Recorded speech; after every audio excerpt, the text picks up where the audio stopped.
My name is Roxanne, and I'm an animal keeper at the Los Angeles Zoo. The Sornato grant really does allow you to go and feel like you're really making a difference in the field. And to me, it's such a wonderful thing that somebody is that committed to conservation as well, that they want to help us use our skill set to do it. I applied in about March, and by October of that year, I was in the Eastern Cape of South Africa, starting to train horses and riders for a mounted anti-poaching unit.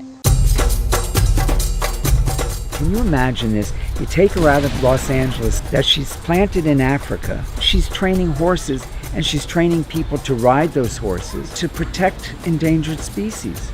This is a wonderful thing. I am a lifetime equestrian on top of an animal keeper. So when there was a request made to come help start this program, I thought that was the perfect mixture of my skill set. While these guys are anti-poaching rangers, most of them don't really have a lot of horse experience. So my goal was to go and help them learn as much as they could about horses, bond with their horses, how to groom them, how to feed them, how to tell if they were ill. I mean, really everything from an animal care aspect as well as riding.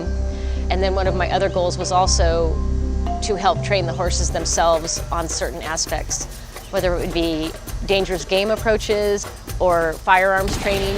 As if they were to join the Army, they would need specialized training just like the Rangers do.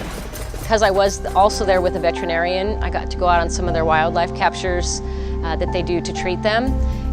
They usually take blood from the ear veins of rhinos, and sometimes that vein doesn't last very long. It kind of collapses, especially when an animal is sedated, because their blood pressure lowers. And in a lot of zoological settings, we take blood from their leg veins, which is a little more of a sturdy vein. So they were really interested in that aspect, as they'd never really tried it before. And there were a couple of the veterinarians that were really excited about trying to incorporate that into some of these procedures that go on a little longer. I think the main thing I learned from my time in the field is that things on the ground are making a difference. Sometimes we see really horrible numbers of animals poached, but we must keep up the hope. We must keep supporting these guys on the ground, whether it be veterinarians or the anti-poaching units themselves.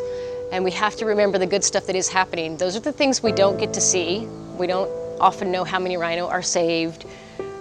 We only get to hear how many are taken from us. So I think the really important thing is really just to keep up the hope, and also the education that this is a problem, and not just rhinos, it's happening even in America with a lot of our own species. Of course, we are very well known for our California Condor project and how they were able to be brought in from the wild and re-released, and you know, that is a conservation win. It's such a success. So any species can really have that success with the right dedication. And I do believe that the LA Zoo is doing a lot more with a lot more species than what people realize. And I do hope through coming to visit the zoo and seeing some of the exhibits that people will start to realize how much the LA Zoo is doing for some of these animals in their wild habitats.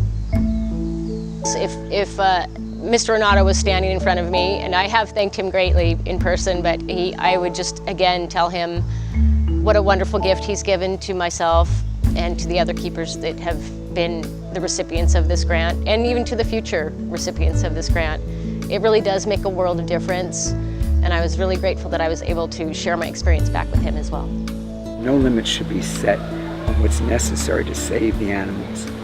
I think that we're inured to the reality of how many animal species are no longer existent now, that possibly could have been preserved had we taken some actions. This is incredible to see them this close. Everybody should get a chance to. We have to keep protecting them. There should not be a world without rhinos.